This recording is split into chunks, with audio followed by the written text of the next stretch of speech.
My name is Kyle Brenner, 36, former paramedic. Now just a single father trying to keep it together for a daughter who barely speaks to me anymore. And a reputation I didn't ask to be dragged through the mud on national television. I didn't sign up for this. Not the lights, not the cameras, definitely not the lies.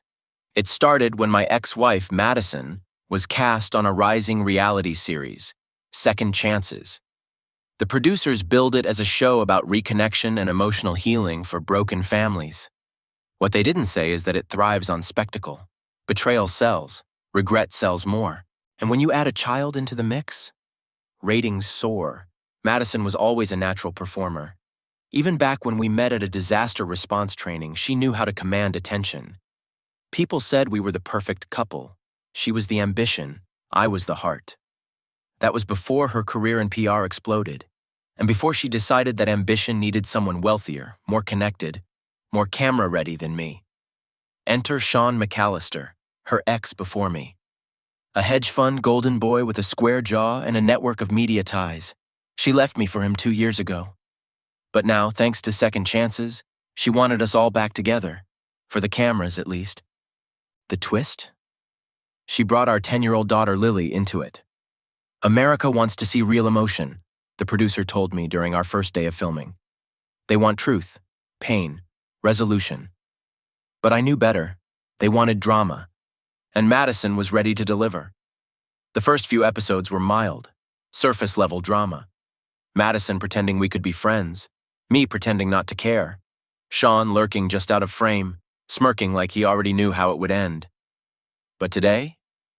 Today they crossed a line. We were filming a family dinner scene at a rented beach house. Fancy lighting, catered food, ocean backdrop. I sat at the table next to Lily. Madison sat across from me, her arm wrapped around Sean like she didn't once promise me forever. Then came the line, carefully scripted but delivered like it was spontaneous.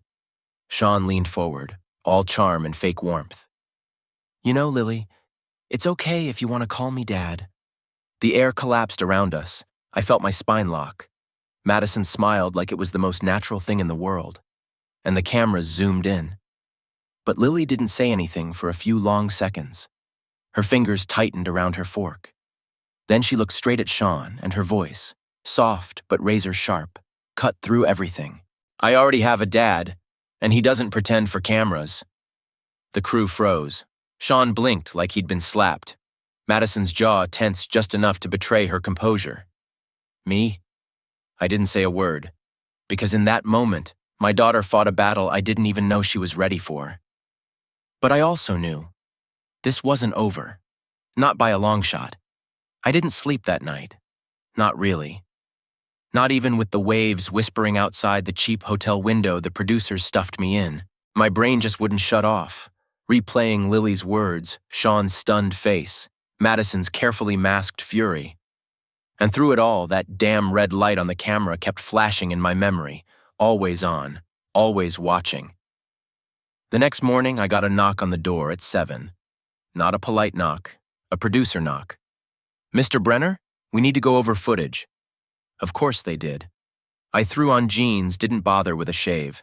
When I opened the door, it was Caleb, one of the assistant producers. Mid-30s, slick hair, too much cologne.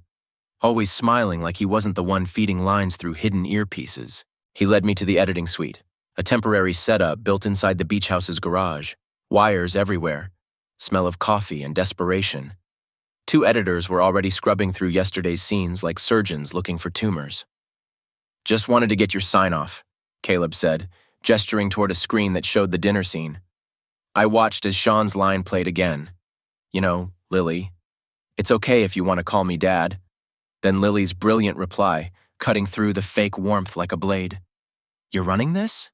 I asked, my voice flat. Of course, it's powerful stuff, Kyle. Real emotion. People are going to eat it up. I thought you wanted healing, not ambushes. He smiled like a man selling funeral plots. Healing's messy, but America loves a comeback story. Trust me, you're the heart here. I didn't believe him for a second, and I knew exactly what they were doing. Setting the stage for a redemption arc. For Madison or Sean, or both. You cut the part where I said anything afterward? I asked. Caleb hesitated. You didn't say anything, Kyle. I did, though. I thanked Lily. I told her I was proud. I even put my hand over hers on the table, but none of that was in the clip. Guess that didn't test well, I muttered. He didn't answer. Just offered a tablet for me to sign release forms. I didn't. I walked out.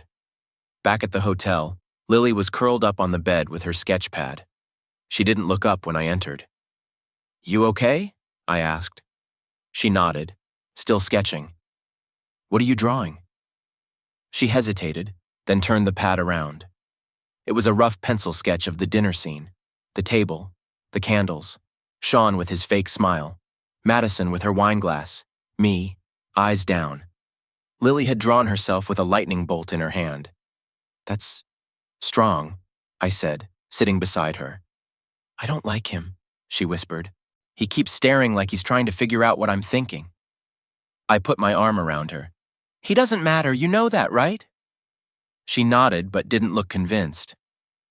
Later that afternoon, I ran into Madison alone on the balcony behind the set house. She was on her phone but ended the call when she saw me. I see you're finally playing the victim, she said, eyes sharp. Congratulations! America will love you. You put our daughter in the middle of this. She's not stupid. She can handle it. She's 10. She's stronger than you think. There was venom behind her words, and something else. Envy, maybe? Resentment? You planned that line, I said. Sean calling himself her dad. She didn't deny it. Is this about the settlement? I asked. You want more leverage? Madison stepped closer. Her perfume hit like a warning. This is about fixing what you broke, Kyle. The world thinks you're some noble dad, but I lived with you. You walked away from this family. No, I said, cold. You traded this family for a better PR package. She slapped me. Not hard. Not enough to leave a mark. Just enough for the cameraman hiding behind the hedge to catch it. I looked past her to the lens and said clearly, make sure you get the angle right this time. Then I walked away. The next shoot was branded as Family Therapy. A producer favorite segment. 1 couch. 3 people. 1 smug, camera-trained therapist with a doctorate no one bothered to verify. 1 hour of boiling tensions, edited down to 8 palatable minutes for maximum impact. I sat on the edge of the sofa, stiff as stone. Madison lounged like she owned the place. Legs crossed, her makeup flawless, voice smooth. Sean arrived late, on purpose, no doubt. It let the cameras get a good shot of her smile lighting up when he walked in. Dr. Carmen, early 40s, all teeth and tailored linen, wasted no time. So, Kyle, she said, turning toward me, do you believe Madison has your daughter's best interests at heart? That was the first question. I blinked. Is that a real question or just the first soundbite? She smiled like a cobra. Humor's a defense mechanism. No, sarcasm is, I replied, dry. Madison tilted her head. He always did that. Dodged. That's rich, I said. Coming from the woman who dodged 3 custody mediation hearings. Oh, please. And instead flew to Paris with Sean during Lily's winter recital. Madison's lips tightened. That was a business trip. Then maybe don't post vacation photos. Sean leaned forward, voice suddenly calm. This isn't helping anyone. I turned on him. You don't get to play mediator. You're not her parent. Dr. Carmen stepped in, sensing tension peaking. Let's redirect. Kyle, how do you feel about Sean being a presence in Lily's life? I looked at the camera first, dead center, and then at the therapist. I think if this weren't being filmed, none of you would be pretending you care. Silence. Unedited, it would have hung in the air like smoke. But I knew they'd cut it. Probably add dramatic music. Zoom on Madison's eyes. Afterwards, I found Lily waiting for me by the trailers. She held her sketch pad close, face unreadable. You want to go for a walk? I asked. She nodded, slipping her hand into mine. No cameras followed us this time. Maybe they were too busy filming Madison crying into Sean's shoulder. We walked along the back lot where the crew parked their trailers. Lily was quiet, but I saw the questions behind her eyes. You okay? I asked. She finally spoke. Why do they ask questions they already know the answers to? I smiled bitterly. Because they don't want answers. They want moments. I don't like them, she whispered. I don't either. She stopped walking. Do I have to pretend too? That one hurt. I crouched down beside her. No, never. You're allowed to feel what you feel. You don't owe them anything. She leaned in close and whispered, I think Mom told Sean to say that thing at dinner. I know. She thinks I'll pick him. Like he's a new toy. I looked her in the eyes. You're not a prize to be won. Later that evening, I found Caleb again. This time he didn't smile. You need to play ball, Kyle. Or what? Or we start framing things in a way you won't like. You think we can't make you look unstable? Cold? Like a jealous ex-husband who can't let go? I said nothing. I just walked past him and into the shadows behind the set. But his words clung to me. That night I got a text from an unknown number. Unknown. You're not crazy. They're scripting everything. Even her tears. Attached was a file. I opened it. It was a voice memo, fuzzy, recorded through a wall. But I recognized the voices. Sean. You cry after the therapy scene. Just wait 5 seconds and let the tears fall. He'll look like a monster. Madison. And if I can get Lily to hug you on camera? Sean. We win. I stared at the screen. My heart stopped. For a long moment, the only thing I could hear was Lily's voice in my head. Do I have to pretend too? No, she didn't. But I had to stop them before they made her believe pretending was normal. I didn't sleep. Again. The voice memo looped in my mind. Madison coaching tears. Sean plotting his next Father of the Year stunt. My hands itched with the need to act, to do something. But this was their world. Cameras, edits, contracts. Mine was emergency response and broken people. This kind of fight? It wasn't in the manual, but I had one advantage: truth. And now, evidence. The next morning I cornered the one person I thought might be the mole. Her name was Brooke, one of the junior editors. Quiet, sharp-eyed, always in the background, but never unobservant. I'd noticed her flinch during playback sessions, moments where the cuts didn't match the reality. She always looked like she was swallowing guilt. I found her by the craft services table, pouring cheap coffee into a paper cup. She froze when she saw me. You sent it, didn't you? I said quietly. Brooke didn't respond right away, just looked around to make sure no one was listening. I don't know what you're talking about. I took out my phone and hit play. You cry after the therapy scene. She grabbed my hand and stopped the audio. Are you crazy? Don't let anyone hear that. Why'd you do it? Brooke looked torn. Because I used to believe in this show. I thought we were helping families reconnect. I didn't sign up to destroy one. Then help me stop it. Her jaw clenched. You don't get it. This show is owned by people way above Caleb. Networks, distributors. There are contracts. Madison signed off on everything, including Lily's appearance. You try to expose this, they'll bury you in court before the truth even airs. Then I'll find another way, I said. She looked at me, eyes softening. You're not like the rest of them, but be careful. Madison plays long games. She handed me a flash drive. There's more. But you didn't get it from me. I nodded. You have my word. Back in my hotel room, I plugged it in. Hours of raw footage, uncut audio, clips of Madison rehearsing lines, Sean receiving coaching from Caleb on how to appear more emotionally vulnerable. But the most damning? A producer, not Caleb, talking to legal about how to make Kyle look unstable enough to justify a custody reversal arc. Custody reversal. They weren't just painting me as a bitter ex.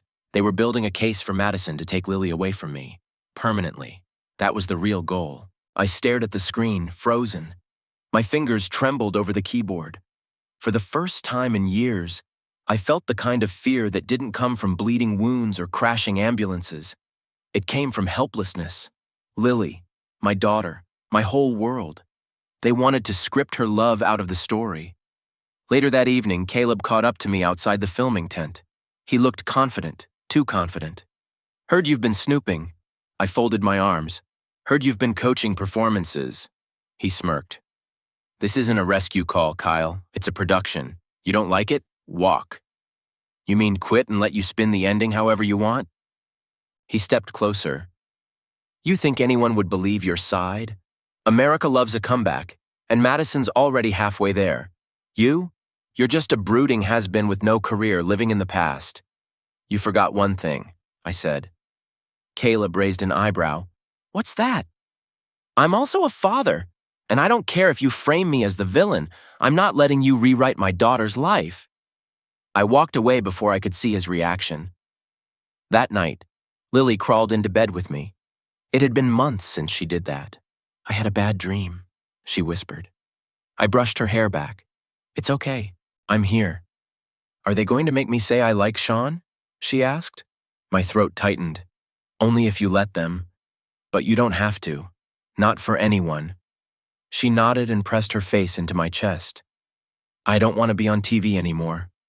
Neither did I. But I wasn't done. Not yet. The next morning, I walked into the control trailer and set the flash drive on the table in front of the lead producer. I want out. He looked at it, then back at me. If you air one more second of Lily without consent from both of us, I go to the press, and I won't be quiet. The silence that followed was deafening. They didn't respond right away. For the first time since filming started, I felt the air shift, tightened. Everyone on set suddenly moved more carefully around me. Fewer fake smiles, more quiet conversations when I passed. The show had a new villain, and this time it wasn't just for the cameras. It was in the control room, the production meetings, the whispered calls to lawyers. I became radioactive. That night, Lily and I ate dinner alone in our hotel room. She stirred her pasta with a fork but didn't eat. I kept trying to find the right words, but everything felt like a landmine. Do you miss home? I finally asked. She looked up. Which one? The question gutted me. Any place where there aren't microphones, I said. She gave a small smile. Then yeah, I miss that. The next morning I was summoned, not invited, to a closed-door meeting with the executive producer, Madeline Pierce. She wasn't the kind of woman you forgot. Late 50s, immaculately dressed, eyes sharp like glass. I had only seen her once before, during orientation, when she welcomed us all with fake warmth and a smile that didn't touch her eyes. This time, the smile was gone. You've caused quite the mess, she said, gesturing for me to sit across from her at the long conference table inside the beachfront villa. Your people started it, I said, remaining standing. She folded her hands. You're in breach of your contract, Mr. Brenner. You're interfering with production, tampering with footage. I'm protecting my daughter. She raised an eyebrow.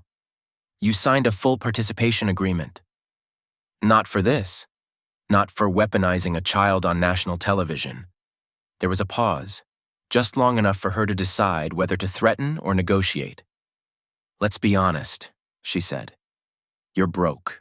No job, no public platform. You leak anything, we bury you. Your best shot is to stay on script, finish the season, and walk away with public sympathy. Play the noble dad. America will love you. I leaned forward. I have footage, uncut, raw.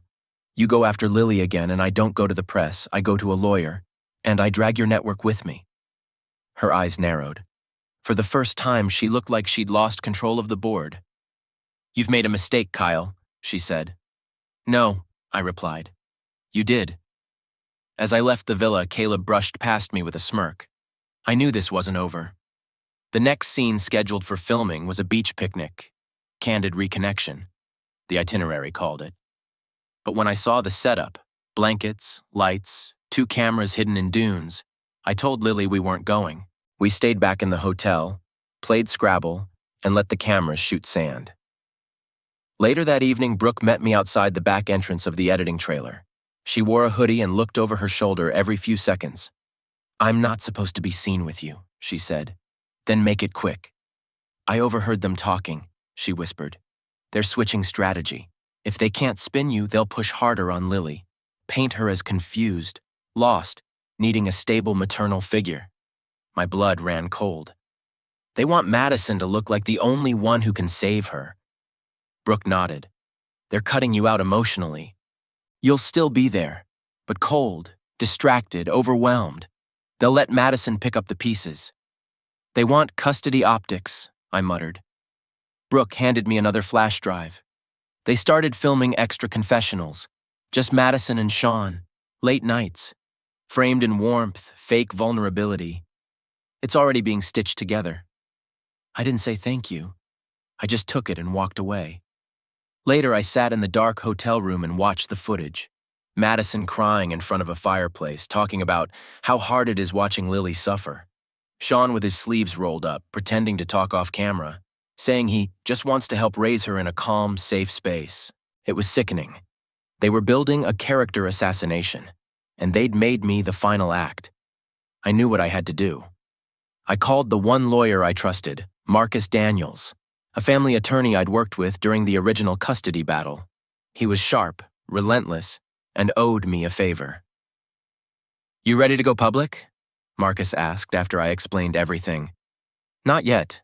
I want them to know I can, but I need leverage first." "You have a paper trail?" "I have recordings, unedited footage, editor testimony. That's a start, but we'll need more. Something bigger." "Like what?" He paused. "A pattern. If this isn't the first family they've done this to, we need to find others." It made sense. If they'd done it before, I wouldn't be a scandal. I'd be a whistleblower. And if I was going to bring the truth down on their heads, I had to find the others they hurt. The rain came late that night, hammering the roof of the hotel with the kind of violence I hadn't felt since my days riding in an ambulance during coastal storm season. But this wasn't nature's chaos. It was a mirror of everything closing in around us. Lily slept curled up beside me, her tiny fists clenched in restless dreams. I watched her chest rise and fall, wondering how many more nights we had before this show crushed whatever innocence she had left. At dawn, I called Marcus again. "I need names," I said. "Anyone who's been through this before. Families, couples, parents." He sounded like he hadn't slept either. "I found 2 cases. Neither made headlines. Both signed NDAs. Settlements were quiet. But one of them, Alyssa Greer, was a single mother like you. They edited her ex back into her daughter's life for ratings. After the show ended, he vanished. The daughter's still in therapy." I rubbed my temples. "Can you get her to talk?" "I already reached out. She said she might be willing, but only off camera. She's terrified of being sued." "Then tell her she's not alone anymore." We arranged a call for that afternoon. In the meantime, I had to play the game, just enough to avoid raising suspicion. The producers had planned a surprise bonding activity for Lily and Madison. They wanted footage of them baking together, flour, aprons, smiles, forced affection. I was told to stay away so the moment would feel more organic. I didn't argue, but I didn't stay away either. Instead, I watched from the service hallway behind the rented kitchen set. There was a narrow vent that let me hear everything. At first, it was innocent. Lily was focused on the dough. Madison laughed too loudly. But then Madison leaned in. "You know, sweetie," she said gently, "you're very lucky to have Sean around." Lily didn't respond. Madison pressed on. "He's not trying to replace your dad. He just wants to love you too." Silence again. "You know what would make him happy?" Madison continued. "If you surprised him one day by calling him Dad. Just once. For the camera. You don't have to mean it. It's just for the show." My hand clenched against the door frame. Lily whispered something I couldn't make out. Then Madison again. "You'll be helping Mommy. We want to show everyone how strong our family is. And when the show ends, things will be better. Maybe we can all live closer." It wasn't a suggestion. It was conditioning. I left the hallway before I did something I'd regret. That night I asked Lily about it, gently, casually. I didn't want to scare her. She looked down at her plate. She said it would help. "You don't have to help them, Lily. You only have to be you." "But what if people think I don't love her?" I crouched down beside her. "Love isn't something you prove on camera. It's something you feel in your chest. And if it's real, no one needs to see it." Tears welled in her eyes. "I just want to go home." "So do I." The call with Alyssa Greer later that night was brief, but illuminating. She sounded like someone who had lived through a war, and still wasn't sure if the fighting was done. They told me it was about healing, she said. But they twisted everything. Made my daughter call my ex-daddy on his birthday. They scripted the surprise. She cried after. They aired it anyway. Did you try to fight back? Marcus asked. I couldn't afford it. They offered a settlement, then threatened to pull my daughter from future episodes if I didn't sign. So I walked away. They erased me. I felt sick. Would you be willing to write a statement? Marcus asked. Confidential for now. She was quiet for a long time. Then, if it helps your daughter, yes. After the call, Marcus texted, This is real ammo, but we still need one more, something public, something they can't suppress. I already knew what it had to be. The producers were planning a live reunion episode in 2 weeks. They called it Family Reckoning, a big finale, real-time reactions, no edits. That would be my moment, but I couldn't do it alone. That night, I knocked on Brooke's trailer. She opened the door halfway, looking exhausted. I need you, I said. She didn't ask for what, just let me in. We sat on opposite ends of the tiny room, lit only by a desk lamp. I laid out everything. Alyssa, the call, the live reunion plan. I need someone behind the curtain when it all goes down. Someone who can stream the raw feed before they cut it. She stared at me. That could ruin me. They're already ruining Lily. Brooke closed her eyes. Then, quietly, What do you need me to do? The week leading up to the live reunion was a performance in itself. The showrunners knew something was off. Caleb watched me more closely, his clipboard always in hand, asking meaningless questions and smiling too often. Madison, for her part, oscillated between icy silence and subtle jabs. But the real danger wasn't their words. It was how they used Lily. Every moment was a trap. One afternoon, I caught them staging a spontaneous hug between Madison and Lily. The camera angle was low, soft light, with Sean watching in the background, smiling like a proud stepfather. I arrived just in time to see Madison whisper something to Lily as she touched her shoulder. Please, for Mommy. Lily stood frozen. Then she noticed me behind the crew. She stepped away. No hug, no shot. Madison's expression cracked for a half-second before she recovered. But Caleb? He saw it, and he didn't like it. That night, Brooke messaged me a single line. They're rewriting your contract, be careful. I called Marcus. They're looking for a legal angle, I said, to silence me. I'd bet everything they're preparing a defamation clause. If you go public, they'll say you violated confidentiality. So what do? You keep stacking evidence. You let them tighten the noose. And then you show the world who's actually hanging who. He paused. You said the reunion is live, right? Allegedly. If we get enough eyes on it before they can cut the feed, you'll own the narrative. Brooke's on board. She's ready. Then it's go time. The next morning, Brooke slipped me a burner phone. This'll stream directly to a cloud folder Marcus set up. She whispered. Hit record when the cameras go live. I'll mirror the raw feed through my station. They'll think it's background processing. You'll have 10, maybe 15 minutes before they catch on. You sure you're okay doing this? She nodded. I've edited too many sob stories. I'm done enabling. Everything was in place. All we needed was the show. 2 nights later, the reunion began. We filmed in a small studio rigged to look like a cozy living room. Fireplace, family portraits, plush couches. The producers went all out.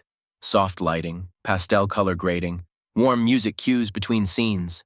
A host sat center stage, oozing charm, grinning like a politician on election night. I sat on one end of the couch. Madison sat on the other. Sean flanked her, hand casually resting on her thigh. Lily sat between us, visibly tense. The host kicked off with small talk. Welcome back to Second Chances, everyone. Tonight we reunite a family that's been through the storm, but maybe, just maybe, found a rainbow on the other side. Gag me. We've seen tears, laughter, even conflict, but now we come to the heart of it, love. He turned to Lily. Lily, sweetheart, you've had quite a journey. You've spent time with your mom, your dad, and Sean. Tell us, what's been the most special part of this experience for you? Lily looked to me. I gave her a soft nod. No pressure. She looked down at her hands. I don't like pretending. The room shifted. Madison stiffened. Sean adjusted his collar. The host chuckled nervously. Pretending? What do you mean, sweetie? I mean, sometimes they make us say things that aren't true, like calling people family when they're not. I tapped the burner phone in my pocket. Recording. The host stumbled. Well, sometimes shows do need a little drama, right? Lily frowned. But it's not drama if it hurts someone. I could see the control booth light flicker. Someone signaling to cut or pivot. But Brooke held the feed. I took the opening. Since we're being honest, I said, sitting forward, this show hasn't been about healing. It's been about control, manipulation, and using a child to push a fake narrative. The host turned to me with a frozen smile. Kyle, let's keep this productive. No, I said, voice calm. Let's keep it real. I pulled out the burner and held it up. This entire show has been staged, scenes scripted, emotions faked. I have audio, video, and testimony from former participants. This is abuse, and it ends now. Panic rippled through the crew. Caleb entered the set, whispering to the host, trying to get them to cut. But Brooke delayed the kill switch. Sean stood. He's just angry he lost her. I rose too. No, I'm angry you tried to replace me on camera. And off. Madison stood next, voice rising. This is slander. You'll be sued. Then sue me.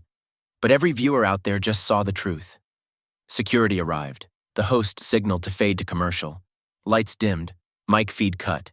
But the stream had already uploaded. In the chaos, I grabbed Lily's hand. We're going home. The aftermath came in waves. The morning after the reunion, my phone buzzed nonstop. Voicemails, texts, blocked numbers. I shut it off after the first hour. The damage had already been done. Or maybe, finally, the healing had begun. Lily was still asleep in the other room of the hotel suite. I'd pulled her out the second we walked off that set. Told the producers nothing. Didn't pack. Didn't speak to anyone. Brooke vanished before the final credits rolled. I'd only gotten a brief text from her at 3 a.m. Safe. Fired, obviously. Worth it. The video hit 1 million views by noon. Someone must have mirrored the stream before Brooke's cloud went private. Hashtags exploded across social media. #ProtectLily, #Second Chances Exposed, #Reality Abuse. I wasn't a father anymore. I was a symbol. And symbols draw fire. That afternoon, Madison broke her silence. She posted a glossy black and white video to her verified account. Sitting on a designer couch, soft piano music in the background, tears glistening in her eyes. I never wanted this to be public, she said. I only wanted to reconnect with my daughter. I was misled by producers. I was manipulated too. I never asked her to call anyone dad. I would never. I stopped watching. Sean followed suit. No tears. Just cold professionalism in a suit and tie, recorded in a sterile office space. This was a project about healing. If any pain was caused, I deeply regret it. But the truth lies somewhere in the middle. No responsibility. Just damage control. The producers? Silent. For now. Marcus called that evening. You're trending nationwide. I didn't ask to be. I know, but that's good. It means they can't bury you. He sounded sharp, focused, energized in a way I hadn't heard in years. I already have 2 more former families reaching out, he added. If this keeps up, we can file a class action, civil suit for damages, maybe even push for regulatory inquiry into how minors are handled in reality programming. Make sure Lily's name stays out of it. She's priority 1. I stepped out onto the balcony. The sky had turned orange, that brief hour where the world looks soft and forgiving. I closed my eyes. Inside, Lily stirred. She stepped out onto the balcony a moment later, hair messy, arms wrapped around herself. Are we going to be okay? She asked. I knelt down. We already are. She didn't look convinced. Mom's on the internet. She's crying. She cries when cameras are on, I said gently. That doesn't mean she's right. She said you lied. I met her eyes. I told the truth. The one that matters. She nodded slowly, then leaned into me. A knock on the hotel door shattered the moment. It wasn't media. It wasn't Marcus. It was legal. A man in a blazer handed me a thick envelope. "You've been served," he said. "Temporary custody injunction filed by Madison Monroe. Effective immediately." I stared at the papers, my hand suddenly ice cold. Inside, claims of emotional instability, child endangerment, and unauthorized exploitation of a minor. She was flipping the script again. The next 2 days blurred. Emergency hearings, legal back and forth. Marcus worked the phones nonstop, filing counters, demanding expedited reviews. "She's using your own exposure against you," he told me, saying the viral video violated Lily's privacy, that you used her as a pawn for revenge. I protected her. I know. But courts don't always move with heart. They move with precedent. Meanwhile, Brooke was gone. Vanished. I tried calling. No answer.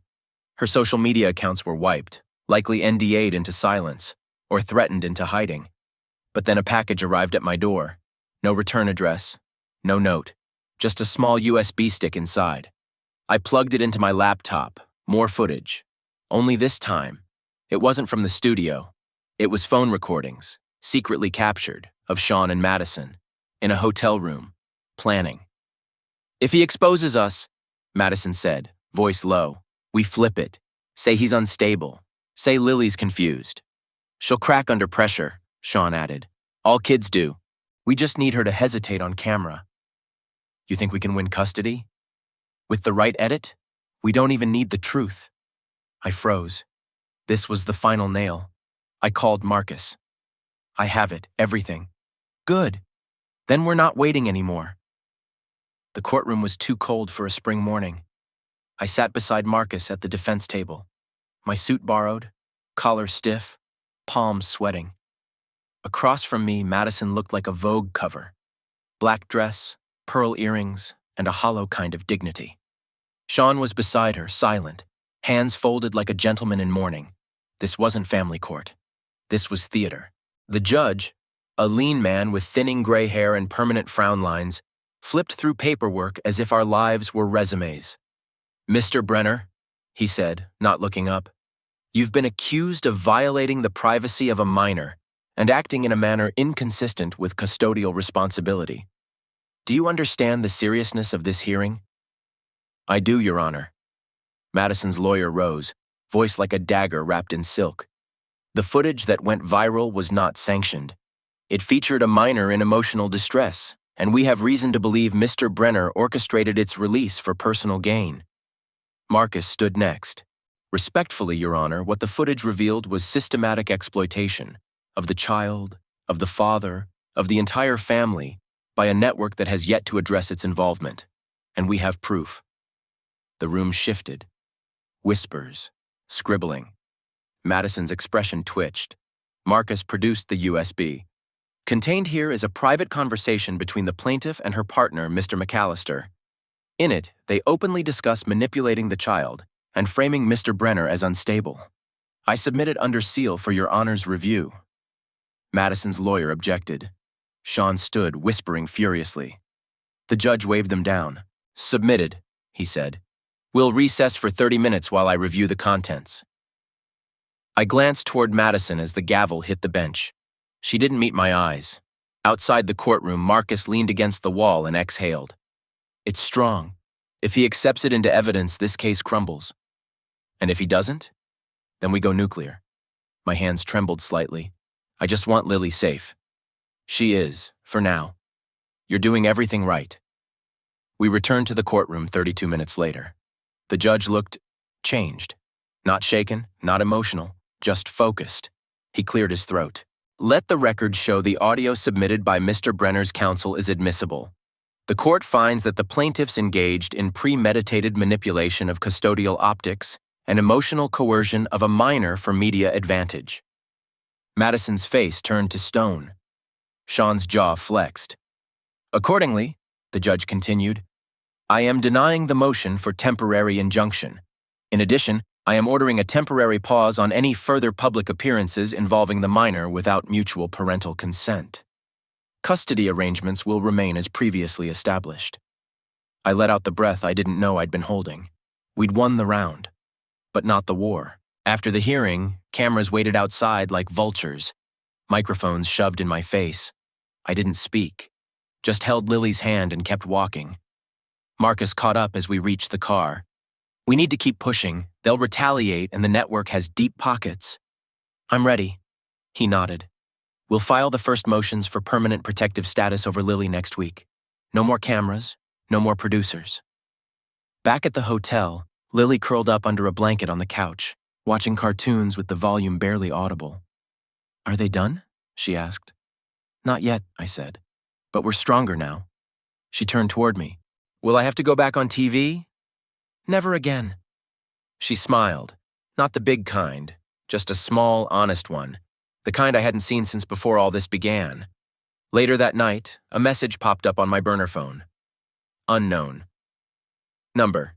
You don't know me, but I was a PA on the show. I saw what you did. I have something that might help. Can we talk? I hesitated, then typed. Who are you? Unknown. Call me Zoe. I have emails from producers. They planned the whole custody arc months ago, another twist. Another witness. I passed the phone to Marcus. Good, he said. The more they pushed the narrative, the more people they left behind. People with regret. People who kept receipts. But what about Brooke? I asked. He looked down. Still nothing? Could be under NDA or worse. I couldn't shake the feeling that Brooke had paid a price we hadn't seen yet. Zoe sent over the emails the next morning. Internal memos, show outlines, a line in one script draft dated 2 months before filming even started. Goal: build viewer empathy for Madison. Suggest Lily sees Sean as father figure. Consider live reveal. Position Kyle as redemption or collapse arc. They'd written our lives before a single scene was filmed. Marcus called immediately. This changes everything. This isn't just about you anymore. This is fraud. We take it federal. And if they bury it, we'll burn the whole studio down if we have to. It was strange how quiet the world became when you stopped running from it. Lily slept soundly for the first time in weeks. I watched her from the doorway of our new short-term rental, a small cabin just outside of town surrounded by pine and silence. No cameras, no producers, just the slow creak of trees and wind. Marcus insisted we go somewhere off-grid while he filed the next wave of lawsuits. They'll come after you again, he said. Not with cameras, with lawyers, with press. But right now, you hold the cards. I didn't feel like I was winning anything. I felt like a man who dragged his daughter through a battlefield and barely managed to pull her out. Still, I sent Zoe a thank you message that morning. Her reply was immediate. They know I talked. Someone's been calling my mom's house. I'm not scared, but careful who you trust. I asked if she was safe. She didn't answer. Marcus arranged a meeting the following day with a journalist, one who'd already been sniffing around after the live reunion leak. His name was Cole Danner, independent, smart, unafraid. I'm not TMZ, Cole told me, shaking my hand in the corner booth of a diner on the edge of nowhere. I don't care who cheated on who. I care how networks are exploiting minors under the guise of healing. You're the tip of something bigger. I handed him a copy of the audio, the emails, the footage. His hands trembled as he browsed through them on his laptop. This is nuclear. I know. Why me? Because you're not for sale. Cole looked me in the eye.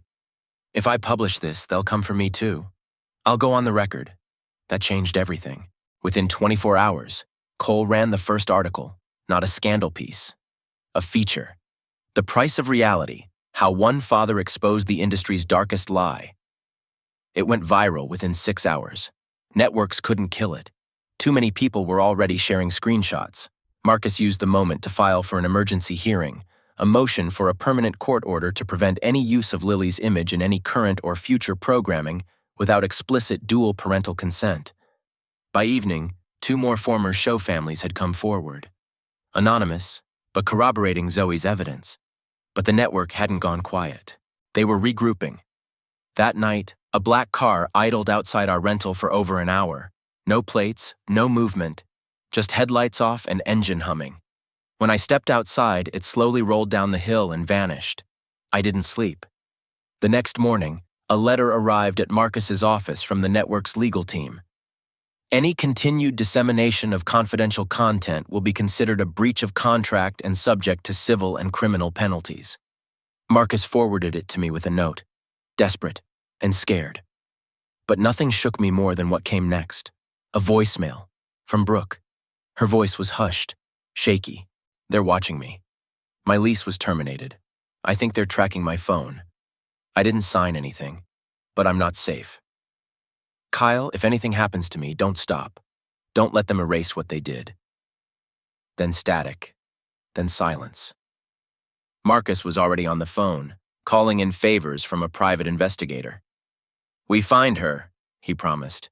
"They don't get to make people disappear." Meanwhile, Lily started painting again.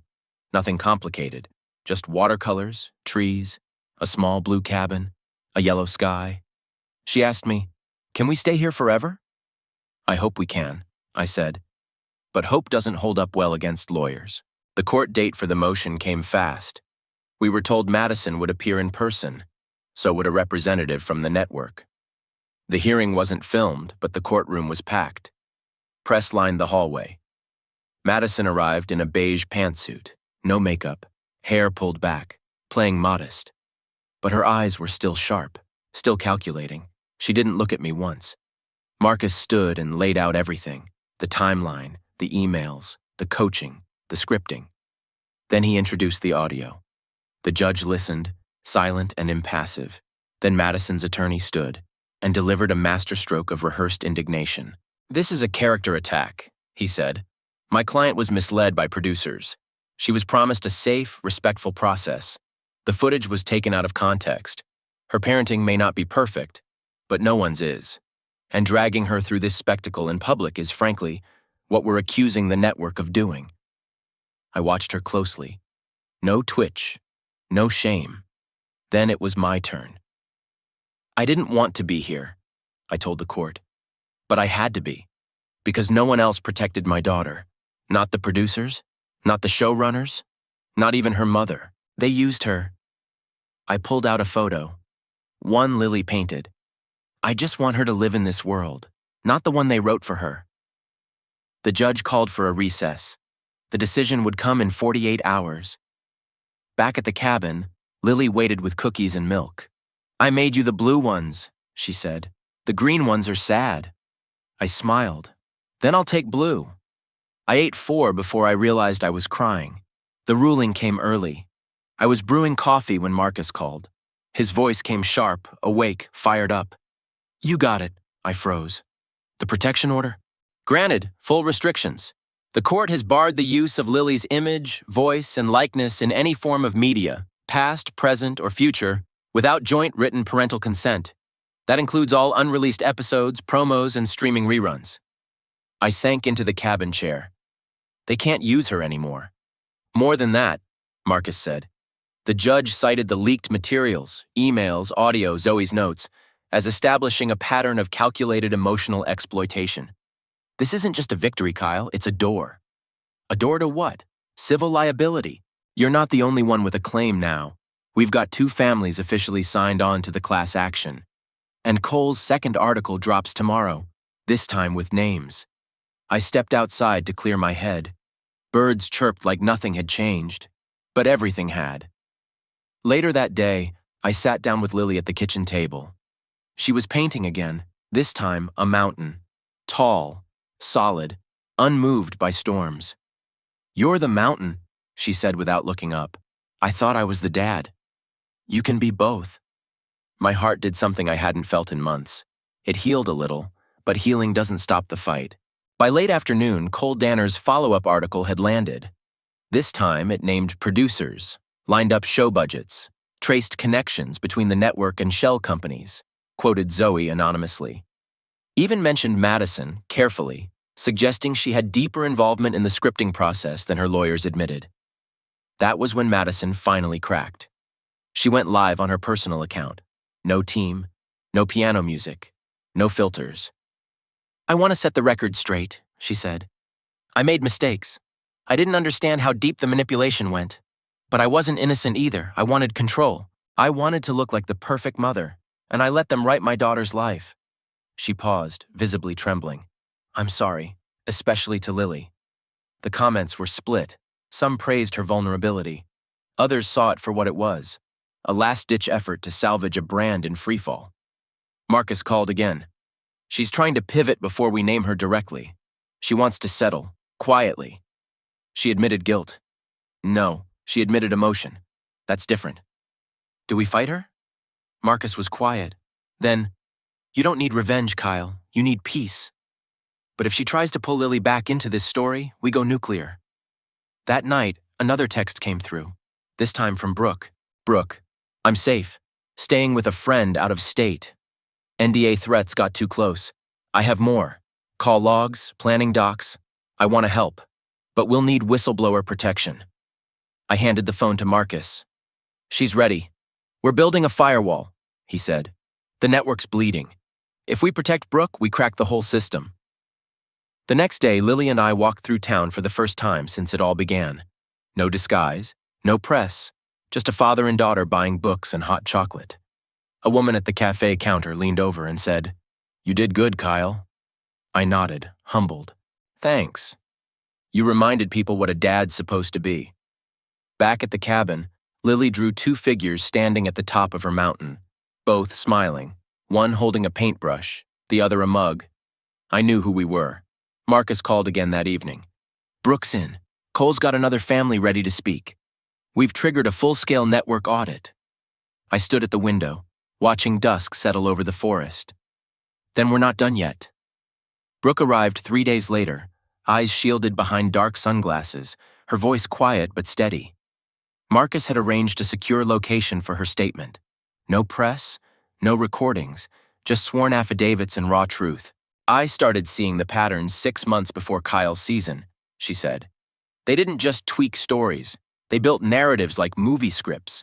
They selected which families would fail, who would heal, and who would be sacrificed for ratings.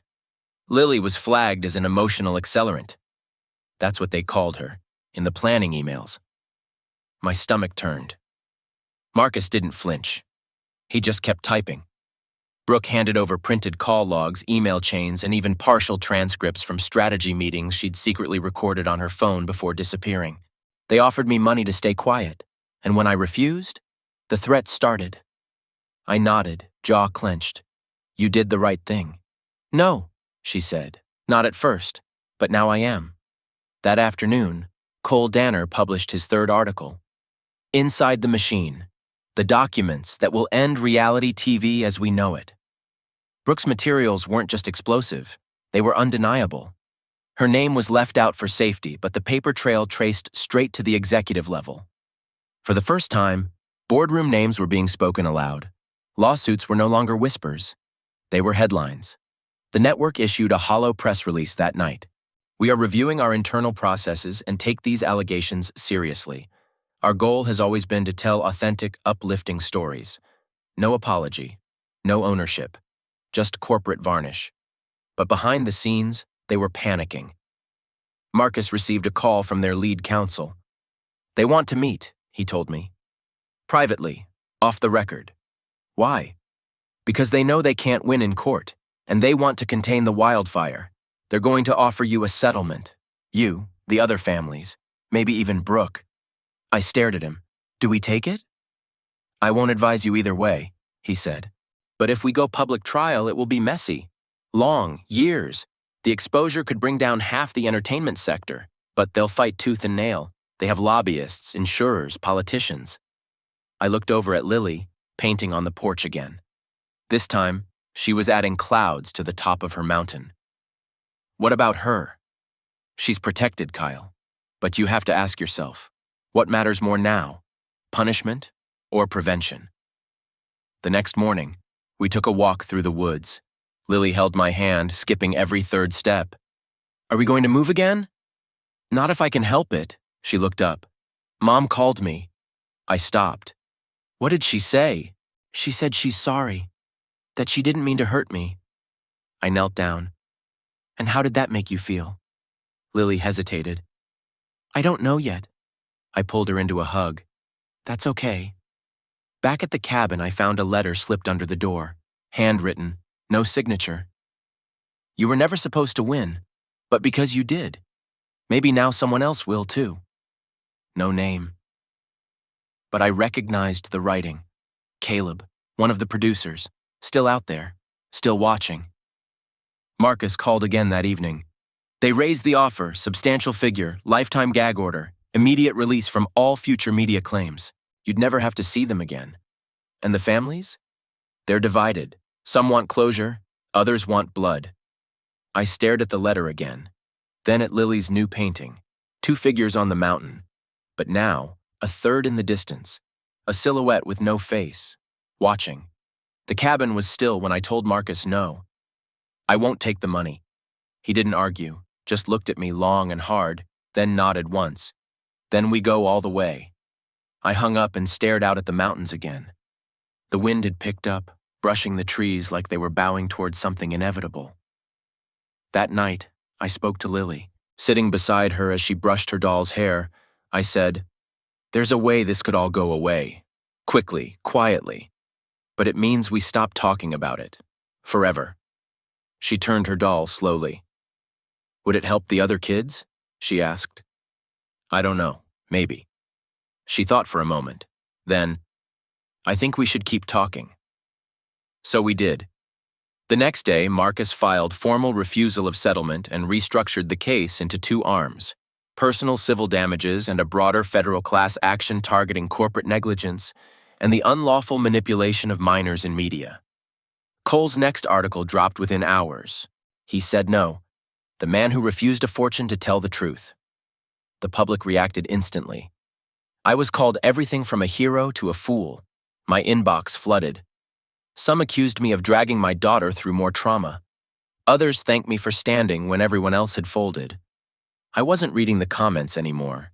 Instead, I spent time with Lily, building forts in the living room, drawing our own cartoons, whispering bedtime stories that didn't involve producers or custody scripts, until Madison showed up, unannounced, alone.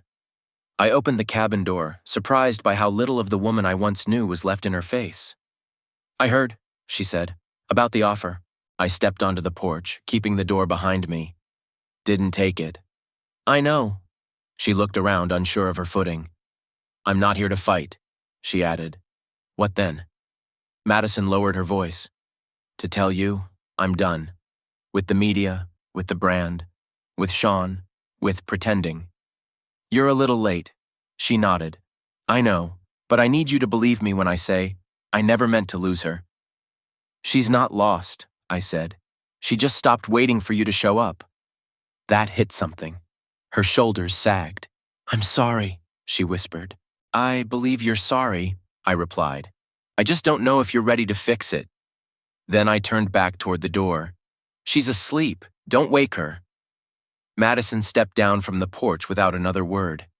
The trial date was set for 6 weeks out. Preparations intensified.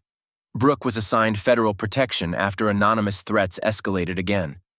Cole continued interviewing former crew members, editors, assistants, even a retired director who confirmed that emotional trauma was deliberately escalated on set for dramatic payoff. The case had outgrown us. It became national. Politicians made statements. A senator called for hearings on media regulations around children. A network executive quietly resigned. Industry insiders began whispering about a blacklist forming around the show's creators. One night, Lily asked me, "What happens if we win?" "We help others win too." "And if we lose?" I smiled, brushing her hair. "We won't." But I wasn't smiling later, when Marcus called. "They're going to leak something," he said. "Old footage, from before the show. You, arguing with Madison, loud, heated." I remember. She filmed me on her phone, said it was for documentation. "They'll twist it, context-free. They want to paint you as volatile." "They're scared." "Yes, but if they leak it, it could plant doubt." I nodded. "Then we go first." The next morning I called Cole and gave him the clip myself, before the network could. Let the world see the imperfect version of me too. Cole posted the video with a note. "This is what the network hoped you'd never see, because Kyle gave it to us first. The backlash never came, because transparency beats manipulation." By week's end, 3 more families signed onto the suit. Lily stayed off the internet. I kept the world at bay. Marcus assembled an elite team of attorneys and specialists. Brooke would testify remotely. Cole would sit in the front row. And I would walk into that courtroom not as a victim, but as a father. The courthouse looked smaller than I expected. After months of media storms, leaked footage, online trials, and whispered threats, the building itself was just brick and glass. Nothing dramatic. But the people inside, the decisions they'd make, would echo louder than any camera flash. Marcus and I walked through the front doors just after dawn. He wore his usual gray suit. I wore the same black jacket I'd had since my paramedic days. It still fit. Somehow. "You ready?" he asked, nodding toward the security line ahead. "No," I said. "But I'm not scared anymore." The courtroom filled slowly. Press were confined to the gallery, sketch artists flipping pages. Cole Danner sat in the second row, notebook ready. I spotted Zoe near the back, hood up, silent. Brooke would testify via secure video feed. Madison wasn't in sight, yet. The opposing counsel entered first, polished, corporate, smiling like this was just another negotiation over ad revenue. They whispered, shuffled papers, and pretended they hadn't spent the past year turning children into scripts. When the judge entered, we stood, then sat. Then it began. Marcus opened strong. "This case is not about one man. It's about the cost of entertainment. It's about what happens when the camera becomes more important than the child. Mr. Brenner isn't suing because he wants revenge. He's here because he didn't walk away when others did. Because his daughter, like too many others, was written into a lie. He submitted evidence, Zoe's emails, Brooke's call logs, audio of Sean and Madison's planning, meeting transcripts, contracts, internal memos labeling Lily as a narrative device. The courtroom stayed silent. Then the defense spoke. They didn't argue the authenticity of the materials. They didn't even deny scripting. Instead, they reframed. Yes, stories were shaped, but with parental consent, with signatures, with oversight. Mr. Brenner, we submit, is weaponizing hindsight. His daughter's discomfort is tragic, but not the result of malice. It was bad television, not bad intention. I watched the jury's faces. Some nodded, some frowned, but one man, middle-aged, blue-collar, folded his arms and never blinked. We broke for lunch. Outside the courthouse, cameras swarmed. Marcus answered what he could. I didn't speak. I just held Lily's photo in my pocket. When we returned, Brooke testified. Her voice was clear, shaky at first, but steady by the second paragraph. They knew exactly what they were doing. We had storyboards, emotional arcs. We coached kids through breakdowns. I quit because I couldn't lie to another parent. The defense cross-examined, lightly. They knew pressing her too hard would backfire. Then Madison arrived. She entered the courtroom late, head down, hair tied back. Not in designer clothes, just a navy blouse and quiet eyes. She sat at the very back, said nothing. Until the judge allowed Kyle to testify. I took the stand. I looked out across the courtroom, at Zoe, at Marcus, at Brooke's face on a monitor, at the jurors, then at Madison. "I never wanted to be famous," I began. "I never wanted to be on a show, but when I was asked to join, I thought maybe, it could be good for Lily. That we could show the world that co-parenting was hard but worth it. I was wrong." I described the manipulation, the editing, the pressure. The moment I heard my daughter say I already have a dad on national television, and knew they'd try to cut that part out. I didn't come here to win. I came to make sure she never has to lose again. I stepped down. As I passed Madison's row, she stood. "Your Honor," she said softly. "May I speak?" The room shifted. The judge conferred with both counsels. Eventually, he allowed it. Madison stepped forward, her heels silent on the marble floor. "I wasn't subpoenaed. I wasn't called. But I was part of this. I helped shape a lie. I let producers into my daughter's life and told myself it was for closure, for healing. It wasn't. It was for me." She looked directly at me. "And Kyle was right to fight me, because I wasn't ready to be a mother again. But I want to be now. The honest kind." No one spoke. Then the judge called recess until closing arguments. Outside, I sat on the steps of the courthouse. The sun was setting, gold against the columns. Madison sat beside me, We didn't speak. Not as exes, not as enemies. Just two people who finally saw the cost of pretending. 12 people disappeared behind a wooden door to decide our fate. The jury took the case just after noon. We waited in the courthouse's side room. Marcus, me, Zoe, Cole. Brooke remained on video, watching from a secure location. Outside, protesters and supporters clashed behind barricades. News anchors whispered into cameras, speculating about outcomes. Hashtags trended hourly. Inside, we said nothing. Lily was with a court-appointed guardian for the day, someone Marcus trusted. She didn't know the outcome would matter to anyone beyond our small family. I envied that. The ability to live in a moment without knowing it's being documented. At 4:42 p.m., the court officer knocked. "They're ready." Everything slowed as we filed back into the room. The judge re-entered. The jurors followed, silent, stern. My hands trembled once, then stilled. The foreperson stood. In the matter of Brenner et al. 3, Apex Media and Associates, on the charge of willful emotional negligence and the unlawful manipulation of minors for commercial gain, we find in favor of the plaintiffs. The room inhaled. In the matter of punitive damages, time stretched like wire. We award $26 million to the class, with an additional allocation for long-term mental health resources to be directed toward impacted minors and families. There was no eruption, just relief. Somewhere behind me, Zoe exhaled sharply. Brooke cried silently on the monitor. Marcus allowed himself one closed-eye smile. But me? I just stared straight ahead, still, grounded. The judge spoke again. "Let this case serve as a warning. Children are not props. Truth is not a tool. And stories, when twisted, can become weapons." Outside the courthouse, I didn't make a speech. Marcus handled the media. Cole filmed the moment but never asked for a quote. Instead, I walked across the street, past the noise, the press, the speculation, and sat on the bench where Lily and I used to wait for taxis during filming. She arrived 10 minutes later, braided hair, new boots, a small sketch pad in hand. "Did we win?" she asked. I nodded. "We did. Are we famous now? We're free." She smiled and handed me the sketch pad. Inside, a final picture, me and her, standing beside the mountain. But this time, the mountain was gone. Behind us, a wide road, open. "What's this?" "It's where we go next." The next months passed quietly. The money from the suit was held in trust for Lily and the other families. Madison started weekly therapy and requested supervised visitation. We took it slow. Some weeks Lily said yes, others no. There was no pressure. Zoe disappeared from the headlines but stayed in touch. She now consulted on ethics for media projects. Brooke became a lead advisor for a new non-profit, Eyes Forward, fighting for legislative protection of minors in unscripted entertainment. She asked me to speak once.